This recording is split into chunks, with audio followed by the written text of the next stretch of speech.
Welcome to the Delta Podcast. I'm your host, Coach Coale.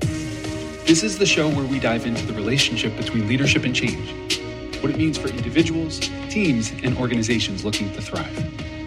Today's a great day to be coachable, so let's jump in. Suzie, my friend, welcome into the pod. It's great to see you. Great to see you too. Thank you for having me. Yes. Thank you for being here. Happy 2025. Yes. Starting off with a bang. Absolutely. Well, you know a little bit about the Delta here. We talk about leadership and change, the relationship between those things, leadership and change, what it means for individuals and teams and organizations looking to optimize. I know you have a lot of great thoughts on that. And we do things a little bit differently. We talk about, we use 3 questions to launch. What do you want to talk about? Why should we talk about this now? And what does success in the time that you and I have today look like?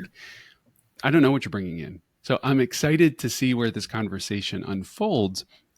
It's really important to me to make the leaders that I get to connect with heroic. So I want to spend a minute and just reading a little bit of information about you, if that's okay. Absolutely. Thank you. So for the folks that don't know, I want to tell you some backstory on Suzie Bishop. So Suzie Bishop is an established leader in workplace education and leadership development. She joined the Center for Leadership Studies in 2012 in marketing, revitalizing the brand and contributing to its recognition as a top 20 leadership training company. Transitioning to product development in 2019, she now serves as the VP, leading the creation of innovative learning solutions. In 2021, she spearheaded the Product Technology Strategy Initiative, enhancing CLS's leadership programs, and since has launched 12 new programs in over 15 languages. That's amazing. Suzie is a certified professional in training management and has received accolades such as 30 Under 30 Leader and membership in Marshall Goldsmith's 100 Coaches.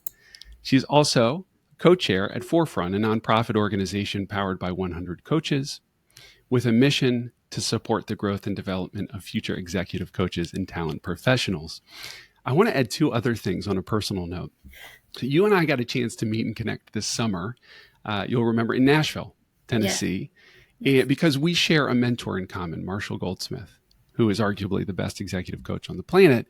And we got a chance to learn from each other. And in one of the conversations, we also recognized that we have another thing in common, that we both call North Carolina home. Yes. So hello from Davidson, North Carolina. Yes, and hello from Raleigh.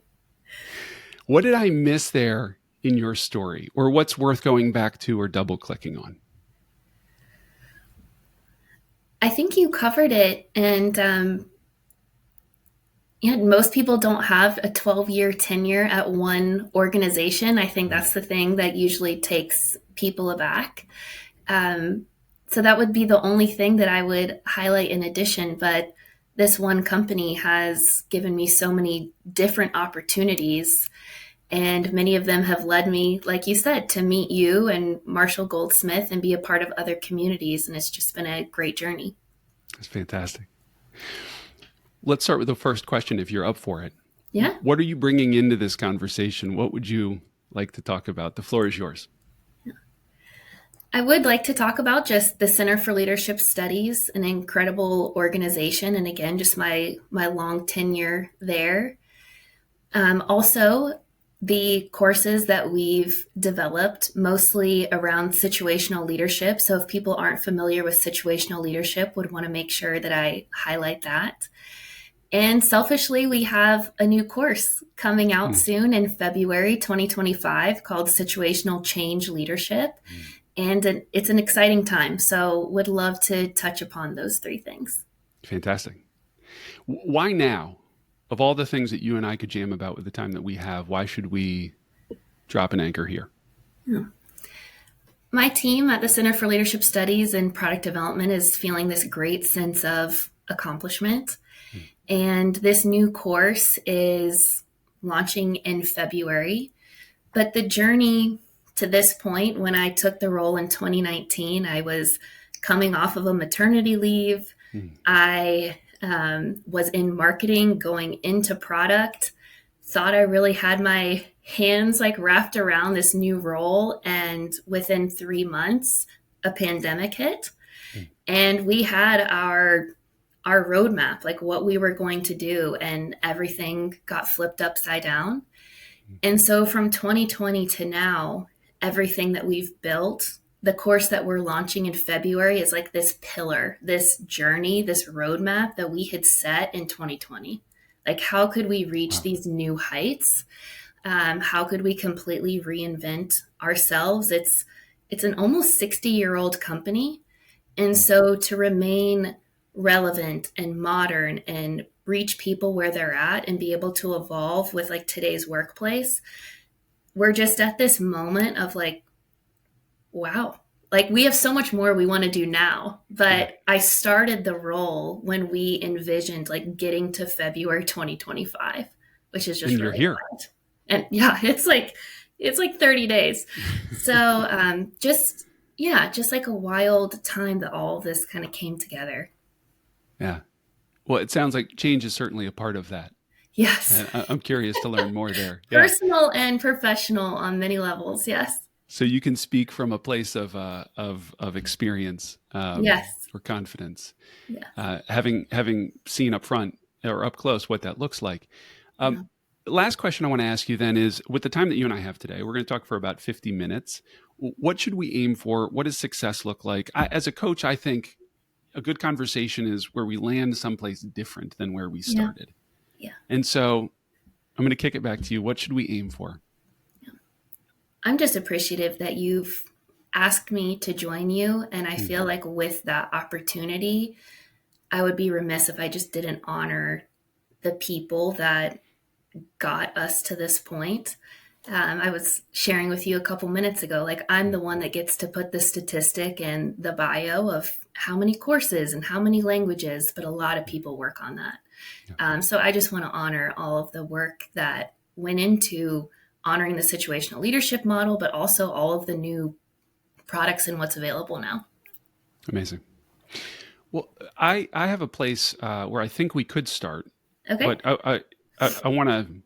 You and I are co-creating this conversation. So, is it okay if I go forward with this question, or is there a place in particular? Okay.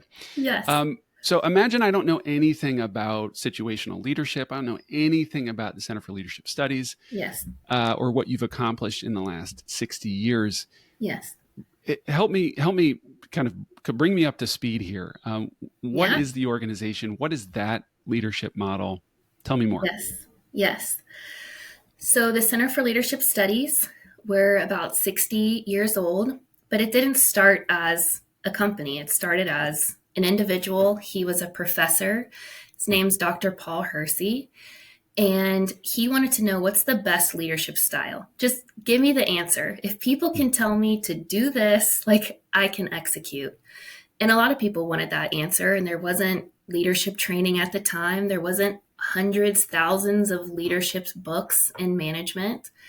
And so he went out and studied the practices of leaders, but then also the impact that that had on people, their engagement and their motivation. And over time, developed the model. From there, it became like, this is a company. You can go train this. He was one of the pioneers to have training courses. He traveled all over the world. Wow. He was one of the first people to have like participant workbooks. Then it was like, well, I can't do this like forever. It can't be just me. Like I want the situational leadership model to get out there. And one of the first to create like leaders guides or admin kits or whatever you call it, to go through a trainer and a certification and have others be able to share. And so that company was in Escondido, California for probably 40 years. Okay. In 2012, the company moved to North Carolina. He was suffering from cancer and we had new leadership. So Maureen Shriver is now our CEO, and she has been since 2012. And her background, she started at the Center for Leadership Studies, but was really in like innovation and like working with a lot of tech companies, working with pharma companies and doing custom training programs. Okay. They were on the cutting edge of like the apps and the sales villages and like, you dream it, we can make it. And so you have this like legacy organization coming together with this really innovative organization. And Maureen and Sam Shriver came together and said, we can have more than one program. Situational leadership can be more than. And they really worked with clients and really talented professionals to say, like, where would you want to see situational leadership? It was like, tie it to emotional intelligence, tie it to DISC, tie it to change, tie it to really today's like workforce challenges. And since then, that's what we've been doing. We now have a full curriculum. We have 4 modalities per course. We're in 30 plus languages. We're all over the world. So the company has really grown and expanded in many, many ways. And the model itself is something that Maureen and Sam and so many have a passion for. It's a framework that allows a leader to meet an individual where they're at. There's not a good, there's not a bad. It's an objective assessment. You're looking at the individual's behavior when it comes to that task. Are they motivated? Are they excited? Or do they withdraw? Are they nervous? And how do you as a leader use these diagnostic skills to recognize that and then flex your leadership style to meet them where they're at? And so it's a framework. It has 4 steps. You identify a task. You look at those behaviors. You match and communicate a leader response. And then you know that it's always going to change, just like the delta, everything we're talking about. It's going to get better or worse. It's never going to stay the same. And as a leader, you continue to re-engage and go through that process. So the model helps you learn how to do that and apply it. That's amazing. I have 1,000 questions based on what that was like my trying to be concise. I don't know. That was phenomenal. That was phenomenal. Let's take it back for a second, and then we'll move forward to. I'd love to hear specific examples. Folks listening, wanting to be a better leader, I think. I mean, situational leadership is arguably the best model out there for how you can be a highly effective, responsive leader. So I want to talk about that, but I want to go back. And I'm struck. You said the origin story here with Dr. Paul Hersey, it started with the question he asked, what is the best leadership model? It didn't begin with, if I'm hearing you correctly, I think this is the best leadership model and then I'm going to run with it. It began with research. Yes. And I'm hearing a bit of a through line when you talked recently about, okay, Maureen thinking we can expand beyond this one product. Let's go back to the people who are using it. Let's go back and research again. Yes. To me, that sounds like an important part of what success has looked like at your organization. Asking people, figuring it out based on what individuals in the field are doing. Yes. Absolutely. And being a professor, though working within, the university organization, Paul Hersey knew that, like, I'm not the expert in this, but I have these questions. And he did go out and he really studied very disparate things like human behavior and the best leadership style, but also the people that react. Like, you can't just say, go lead this way, but like leave out the other part of the equation. In the model, I mean, it's a very recognizable graphic. It's very colorful and it's very well aligned and structured. And, coming from someone who's very visual, like it strikes you. But like putting those two things together. And there's many frameworks, approaches out there that sometimes only looks at half of the equation, but situational leadership puts the two together. And he was one of the first to do that. Well, put together what I bring to the table as a leader, and then how the other person is going to respond. Correct. So you can't have leadership doesn't exist in a vacuum. Correct. Yes. Which I think is an important point here. That like you've got to be an effective leader. Maybe this is true for coaching too. I think that like you've got to be working with other people. Right. It's not about you, I guess, is the like short and sweet way to say it. Like you in situational leadership, we have assessments and things that talk about that is all of us have a natural style. So in Okay. situational leadership, there's 4. Style Yeah. 1, you're like, Let's talk about the model. yeah, yeah. Um, so we call like the right side of the model is Okay. leader directed. Okay. The left side of the model is follower directed, or the individual that you're trying to influence. Hmm. So if you're on the right side of the model, you have maybe never performed the task before, or you're a little bit more insecure, you're not confident. So the leader would need to be more directive. The Hmm. direction is coming from them. If you're on the left side of the model, you've done it before, you have more confidence.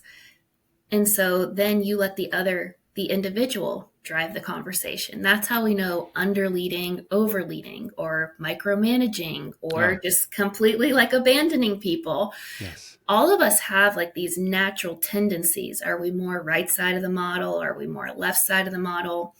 But what you have to recognize is even though you have a tendency, if it's not what the other person needs, you have to adapt. And so that self awareness and learning that and learning how to flex amongst these styles and adapt to the needs of others, that's a skill that you have to learn. It doesn't just come, it comes, I think, more naturally to some than others, but we all know like leaders aren't born. Like you have to work at it. It's like Yeah. any other skill. And so the framework kind of gives you a moment of pause of what's maybe some of my natural tendencies, but then how do I meet people where they're at? Have I ever thought about Kevin's like behavior when it comes to this specific task? And did I do anything different when he didn't know how to do something for the first time versus when he's like a rock star at it? Hmm. Do I just show up the same way all the time? So that's really what situational leadership breaks down and helps you work through. It's a framework and something that you have to develop over time. Okay. So let me clarify something for a second. You mentioned task Yes. a couple of times. Yeah. Um, are we talking about the thing I'm doing or who I'm being as a leader in terms of like, do I need more direction or do I need my leader to get out of the way? Yep. So step 1 of the model is identify the specific task. And that's the task. It's the alignment of what the performer is doing. Hmm. So just like in really simple terms, like logging into a podcast, Yeah. like that could be the task. Today, it's like, have I ever done it before? Am I familiar with this program? Like, did I need to reach out to you and ask, like, do I click here? Do I need audio equipment? Do I? So you sent me a very structured email that I could follow that had like very high level of directions. So that was more like right side of the model. It was Okay. very like, you do this, then this, then this. So it's, you're working on task level. And oftentimes, like, we get this question in courses, like, so on a one-on-one where we're talking about like 10 tasks, Yeah. am I like going through the list and adapting my leadership style like per task? Yes. Interesting. Okay. So if task 1 is, logging into the podcast, but 2 is posting on LinkedIn, and 3 is like writing a blog post, and for each of those things, based on your performance readiness, your ability to do it, and your willingness to do it. As a leader, I need to meet and guide you for each of those things and flex throughout. Okay. So let me check my understanding then, Yeah. Suzie. We're more on the right side of the model when we're talking about the task of logging into the podcast. It's something new for you with this specific software that I'm Yes. using. But another task might be in this conversation talking about the Center for Leadership Studies, Right. where Let me go. you don't need an ounce of direction from me because you're an expert on that. You need, Right. in fact, me to just stop talking and get out of the way. For the sake of the example, Yeah, yes. yeah. I think I for the would sake say of it the more podcast nicely, too, but yes, for the sake of the exactly. listener experience, it sounds simple, and I know in my experience that things that are simple are often hard as hell to actually like put Yeah. into practice. Um, what makes this? I mean, is it hard to put into practice? Do people struggle with this, or do people kind of get it and they're like, all right, I'm going to run with it and I'm good? Yeah. I think there's like a high rate of variability that's based on so many factors. Hmm. Because it's a training program, like, does the person even want to be there? Yeah. Did they opt in? There's so many of those things. Do they have distractions? Do they really want to be a good leader? And if they do, like, that's where you see, like, any student, right? Like, where are they sitting in the class? Are they leaning in? Are they engaging in the examples? So you always have a high rate of variability. But as I know, being on the product development team and trainers, you can see like the disgruntled person like come into class, whether it's Hmm. virtual or in person, and you win them over because you know that this works. And when you see the aha moment happen, like, you know what, I've never thought about that. Yeah. Like, I didn't think about how I showed up, or I didn't think about the other person's behavior. I didn't really recognize like maybe why they were withdrawing. I didn't think to ask like the additional question to diagnose and see if I could meet them where they're at. Um, so I'm not saying you walk right out of the class and you're like, all right, I'm a situational leader. Like, every single time I'm going to start thinking at the task level, but you develop it like any skill over time, Hmm. like running, like any little thing. Say, let me start thinking about tasks.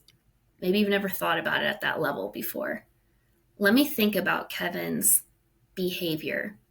Has he done this before? Has he not done it? Does he want to do it? And then how might I adapt? So I think those little things start like sticking with you, and you practice it over time. And then that's where you get those aha moments, and this really works. Yeah. What do you do with somebody who's really enthusiastic, but maybe doesn't have the experience, but isn't necessarily aware enough to say, yeah, I need some more direction. I need Right. Susie to just tell me like do X, Y, and Z. Um, Absolutely. maybe they've had success in another realm or another area of work. How do you help them understand Yeah. how you're seeing things? So it's ability and willingness. So we would say they're unable, like they're not currently performing, but they're Okay. confident and they're willing to do it. Okay. So in our model, we call that performance readiness R2. And so with that, we would give a style 2 leadership where we want to maintain their enthusiasm. We so we would, Hmm. speak to them in a way that says, we love your enthusiasm. We know you're like ready to go, but I need you to do it this way. Hmm. I need you to do this, then this, then this. Let's achieve success together. Once we get this win, like, I'll kind of loosen the reins a little bit. So Yeah. you acknowledge, like, thank you for showing up this way. Like, I never want to kill that, stifle that. But also, like, the reality is, like, the performance metric is you haven't done it, and this is how it needs to be done, and I'm going to help you get there. Hmm. So kind of pull back like a little bit until we achieve that success, and then let them move. Yeah, and I love that you do that in a way that continues to establish trust with this individual. Keep them whole. Like, thank them, because the Yeah. last thing that you want to do is say, like, you have no idea. Like, your enthusiasm on fire. Like, what are you doing? Yeah. You've got to like keep them Hmm. whole and maintain that so that they don't regress. And we call that, they would be going back to R1, which is unable, unwilling, and insecure. You've now Hmm. killed that. Yeah. And I think that's harder to gain back. Can I put you on the spot here? Yeah. And because I think another example would be helpful here. I appreciate the podcast example, but I want to go more sort of because many folks listening are in the world of early stage organizations or emerging leaders, and so let's imagine for a second. I want you to think about your own experience here. It could be marketing, it could be product, but imagine a CEO is scaling out their team and they're bringing on somebody new. How might they apply this model? What would this model look like in the day to day, and maybe what are some different examples of how it could unfold based on somebody's experience and readiness and enthusiasm and stuff like that? Yeah. So, new organizations bringing on someone new. A lot of times, the situational leadership model or our course, Situational Leadership Essentials, is actually used as an onboarding or an introduction. Mm. So, our ideal client would say, like, we believe in this language. It's a part of our culture to meet people where they're at. Yeah. So let's say that that organization is the one that we're talking about. The people already within the organization have adopted this language of what's the task, how are you showing up to it, which is your performance readiness, and then it's my job to meet you where you're at so that you can be successful. We can do this together. So that new employee, we would want to expose them to that language, to the model, to say, like, when you come here, it's safe to say that you're R1 for a task. Yeah. Even though you have all of this transferable skill from outside the organization, which is why we hired you. We hire people based on their resume, their transferable skills, but they haven't done it here. Mm-hmm. Mm-hmm. And so our model looks at like currently performing. It's not their capability, it's their current ability. Okay, you say that again, because I think I want to underline that if I'm hearing that for the first time, it's going right over my head. Yeah. Okay. So you were hired for your transferable skill, Yeah. but you haven't demonstrated it how we do it in this organization. So we hired you based off of your capability. But since you haven't done it here, we have to measure you on your current ability for the tasks here in this new organization. Yes. And so that's why you teach them the language of like, I've done podcasts before on this platform, and this platform. Well, the task is new because I've never done it on this particular one. I have capability. I can kind of piece some things together, but I need a little bit more direction so that I can be successful in this particular environment or situational leadership. I love that. And I love that the sense that I'm getting as you're talking is it's really important to create a culture where there is psychological safety, where the person that is new to the organization can say, I'm at an R1, and not feel like they're being judged for that. Right. It makes me think of an example. So I get to work with individuals and teams, and sometimes I work with the leader and the team. And one of the things that comes up is, people have like a really solid resume. And so let's imagine a world I'm working with an executive and they're frustrated. What comes up in the conversation, they're frustrated with somebody on their team because they're not performing. Right. And what they're hoping for is like, I just want this person, to ask me questions about what's unclear or let me know what they need support with. I don't want to micromanage them, but I don't know how to navigate this. And then in some cases, because I'm working with a team too, what comes out in the conversation with that teammate, that individual is, I feel totally unsupported. They're asking me to do something brand new I've never done before. But they don't want to say, they don't want to throw up the flag and say, I need help. Yeah. Yes. Because they feel like my boss is expecting me to know how to do this, when in fact, what their boss is expecting them to do is say, I need help. But neither side has a language for it. Neither side is saying, okay, let's talk about this task. I'm good with this one, not so good with that one. Yeah. I can relate to it even at the organization I work and the products that I create. I've onboarded new employees. They've written things on situational leadership. They know the model. And I've showed up in a one-on-one and I can tell there's like a holding back. I'm like, no, we really do this here.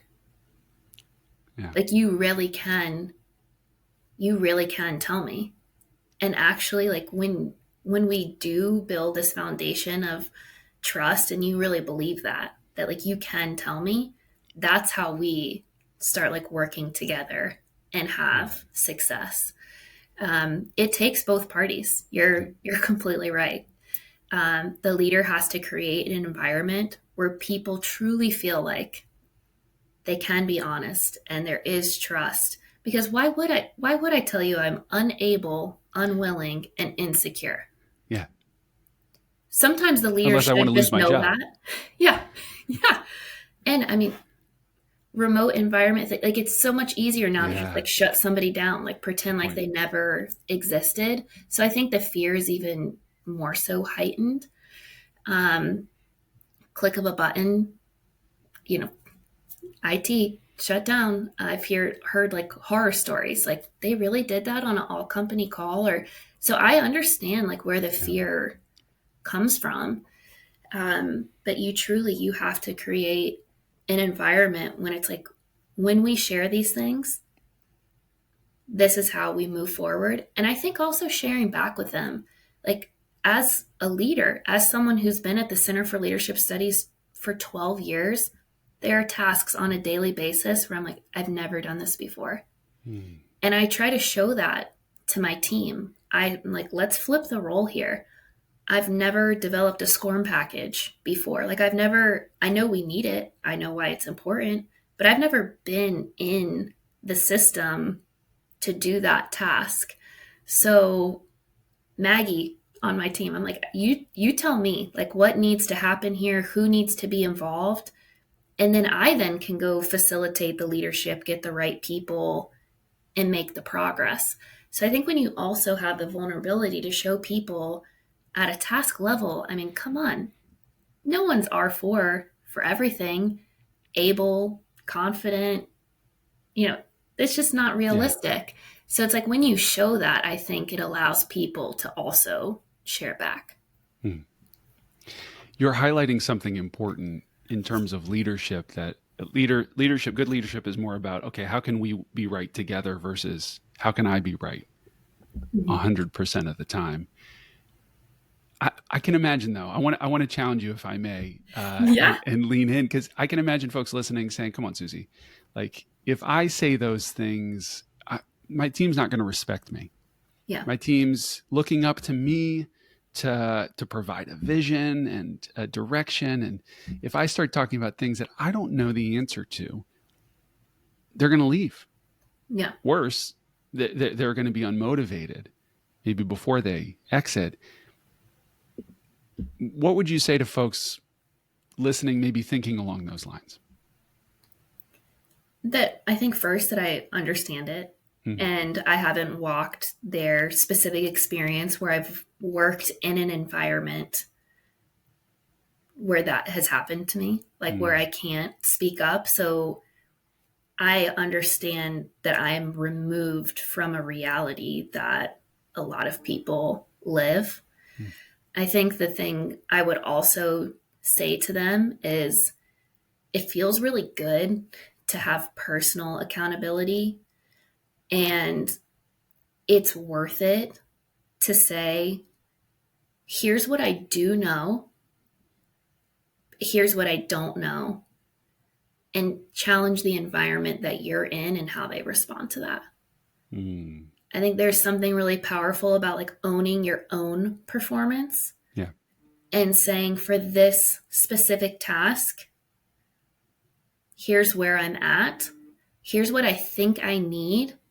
So I don't think you can show up to the table and say, I don't know, or I have all these questions. You can't show up with nothing. Yeah. I think you can show up with like what you do have and say, I'm willing to problem solve. Will you help? Mm. So I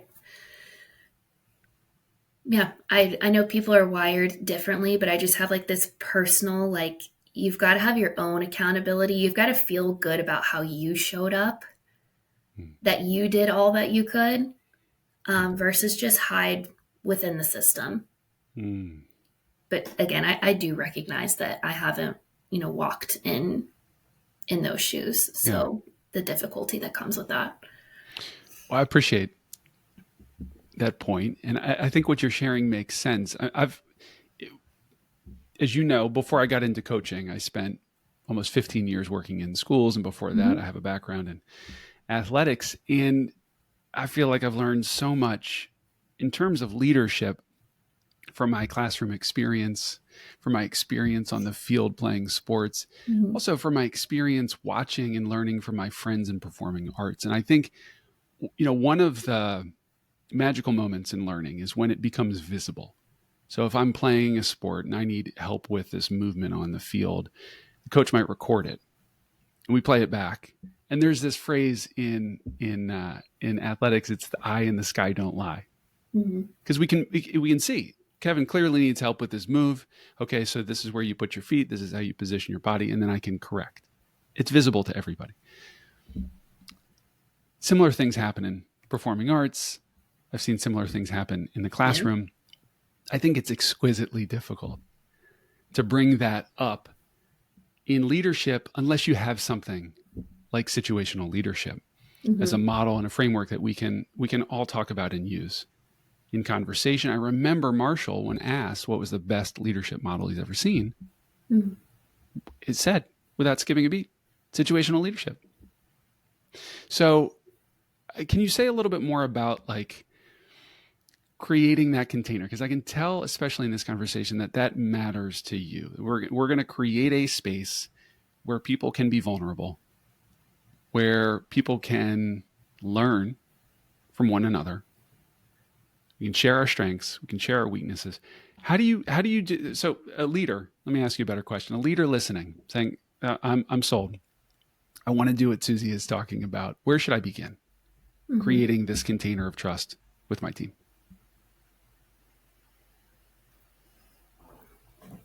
I think there's so many behaviors that you can do to exhibit trust. But I really do think like the initial step is being vulnerable and sharing like your multifaceted self. If people in the environment are afraid to stay, they need to step away because of a childcare issue or an appointment, or like I try to show up to places and say like, this is like what life looks like. And I am very passionate and dedicated to my work, but like I do have sometimes these other things like going on. And so I think like the first step in like creating the container is just like be human. It's like we all know that like you're not just Kevin who's like a coach that has a podcast during like 9 to 5. Yeah. I mean, there's so much going on in Kevin's life. And to be quite honest, I used to be more like boom, boom, but like it's black and white. It's this, it's that. Like, why is this so hard? Well, at the time, like I wasn't married. I didn't have kids. I didn't have parents going through certain things. Now that I have all those things going on in my life, I'll find myself like driving on the way to work and I'll be like, I wonder how many screaming kids are in that car. And that guy has like a major sales presentation in like 30 minutes.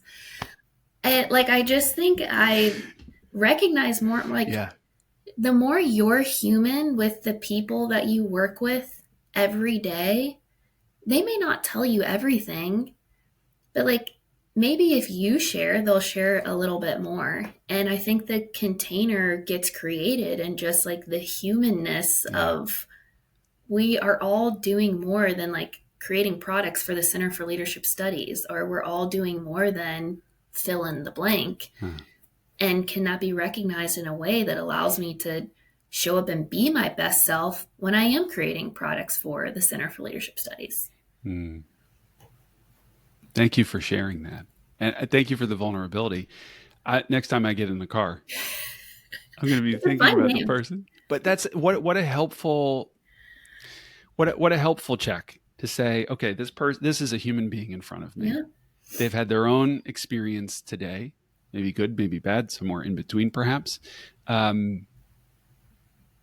different would life be if more folks went into our interactions thinking in that sort of way? So thank you for sharing that. I just have to laugh. Like by the time I show up to my team stand up every day, I've gotten one kid to like preschool on one side of town and one kid to daycare on the other. And I feel like I've achieved greatness. So, I mean, people have a lot going on, and their ability to, turn it on when they're at work, I think is pretty incredible, honestly. Yeah. Yeah. Well, this is a great transition because I know you want to talk about your team, Yeah. but I also want to hit the pause button for a second. What have we not talked about today that's on your list that you would like to talk about? Yes. Well, I am really excited. My team is launching, the Center for Leadership Studies is launching situational change leadership in February.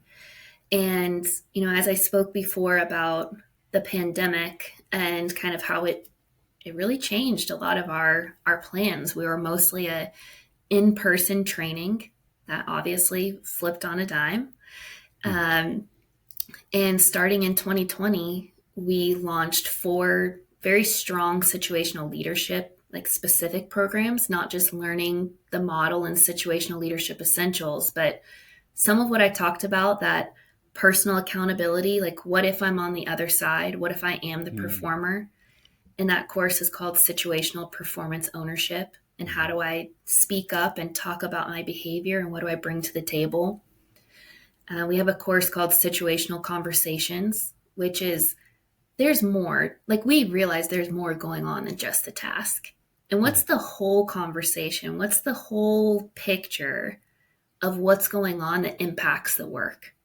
And how can leaders learn how to develop trust with others and get in the conversations that they need to drive performance? And then this 4th pillar is situational change leadership and how to navigate change, which is now constant, Mm-hmm. and do it in a way that follows the situational leadership model. Can you give us a peek behind the curtain? What somebody participating in this workshop? Yeah. What would they leave with? Yeah. Well, I think first thing is just, knowing the situational leadership model. If you are going to apply a change task, that means no one's done it. It's entirely new. So no matter what, you're on the right side of the model. Mm. And as a leader, you have to be extremely directive and, walking people through that. They're showing up for the first time. And so we have a situational change leadership process where you prepare. And in that preparation, like, do not skip this step. Like, are you aligned with leadership across your organization? Mm. Have you asked of them the questions that you need to? Do you understand their vision? And then also in that preparation phase, like, where are you personally with this change? And can you kind of Mm. figure It's a that good question. out and think through that before you bring that to your whole team? So, so many times we just go, go, go. Yeah. Like we don't stop Let's and get to the think. next thing. So, yes. So there's a bit of like a pause in the prepare phase. Communicate, show up to your team, assess their openness to the change, get their questions, be honest about what you can and can't share. And so that's the communication portion of where you're addressing your team about it. Implement is you really want to match the leadership style. Like I've now seen their openness. I've seen the different ranges of performance readiness and reactions to that change. How now do I like meet them individually and Oh. apply the leadership style? Because they're not all going to react the same when they're working through that together. And how do you get down to that individual level? And then like the prepare phase, like I feel like we never really stop to reflect, like evaluating the change, like getting any feedback, like what could we have done differently? And we did a lot of research going into this program just around like how many change initiatives go well. It's like a third. Good question. It was What a was it? Sorry, third, what was your answer there? 1/3. 1/3. Yeah. So there was a McKinsey study, like a third of companies' change initiatives, any transformations go well. So And two one of, thirds, yes, if I'm understanding this correctly, 2/3 yeah, don't go well. fail. They fail completely. And like one of the largest factors in that is the leaders that carry it out. Yeah. And that if leaders were more transparent and they communicated more effectively, which situational leadership helps you do, astronomical increase in how those would go. Yeah. But again, we don't stop to No. prepare and think about it. We don't stop and think about any reflection, observations. What could we do differently? It's just go, go, go. And we expect our employees, our employee base to just like be on board and like understand what's going on. Like some people's jobs are changing overnight and we're like, why isn't this going well? Yeah. They don't know what's going on. They don't know how, because you haven't helped them navigate through that. You didn't No. stop to think about the impacts. So obviously change has been relevant for a long, long time. But just really excited to be putting this program out there and just talking about, the tools to help leaders navigate this and be better at it. I love that you've built this, that you're putting this program out there next month. I want to ask you how folks can access it. I mean, for what Yeah. it's worth, because in my experience, I don't think there is a faster way to freak out your team as a leader than walking into that space virtually or in person Yeah. and saying something along the lines of, we're making some changes. Yep. Agree. I mean, people's mind will only go to the worst case scenario and they will stop listening to anything that you say after that. Yeah. But I think this sort of thing trips up a lot of leaders all the time because, like you said earlier in the conversation, if I've got one person with 10 tasks, it may, this thing that I think about changing may land differently on my scale versus somebody else's. And so how do I navigate that? Well, I think this is a great thing for leaders. So folks interested in participating in this program, how can they do that? Yeah. So come February, we'll be launching the course in 4 modalities. So in-person, virtual, digital blended is like a self-paced with live virtual sessions, and then a true self-paced. And they can access it on situational.com. And we run public workshops and certifications. So very excited for that day to come. The countdown is on. Yeah, I'm looking forward to it as well. Suzie, this has been a phenomenal conversation. Is there anything that we haven't hit yet that you would like to? Just I would be remiss if I didn't just congratulate the team at the Center for Leadership Studies. It takes a lot of dedication, especially in a 5-year window, to do what we've done. We have incredible instructional designers and media and graphics and project managers, all the things that make this come together. And so just shout out to the team. Awesome. Well, congratulations to the team. It sounds like a massive accomplishment. Yes. I like to wrap with takeaways. Okay. These are some of the most wonderful moments when I get into a coaching call. I like to ask my clients, what are you taking away? Any key learnings from this conversation? And oftentimes I'm surprised by what people share. So I'm going to ask you in a second to share any key learnings, takeaways that you have. But I'd like to share one on my side of things. Yeah. First. And, I think we've had a great conversation about situational leadership. And I think I understand why Marshall says it's the best model out there. I think about it all the time. And when I was back in school working, the best version of teaching we talked about is responsive teaching. You come in with your expertise. How can I meet the individual, the human in front of me? Yeah. My takeaway from this conversation is how important it is to build trust. Mm-hmm. That a model as good as situational leadership is only going to be great if we have the foundation where you can be vulnerable. There's enough psychological safety here for you to say things that you're bad at, things that you're struggling with, and not worry about being judged. So this conversation for me has been a wonderful reminder, and especially in the way that you've been in this conversation, how you've shown up, of just the power of vulnerability. So thank you. Thank you. And I think for me, we try to challenge people in our courses to stop and think. Like, when's the last time you've thought about your leadership brand and how you show up? When's the last time you thought about like being intentional about like building trust? And so today in our conversation, I think you challenged me, and like where I'm reflecting is like, what about someone who's in this type of environment? Like what you say about situational leadership and speaking up and saying where you're at in the model, it's easy to say, it's a lot harder to do, especially depending on the culture or maybe your tenure or so many factors that come into play there. And just again, want to acknowledge like my understanding of that, and that simple frameworks that work aren't always the easiest to do.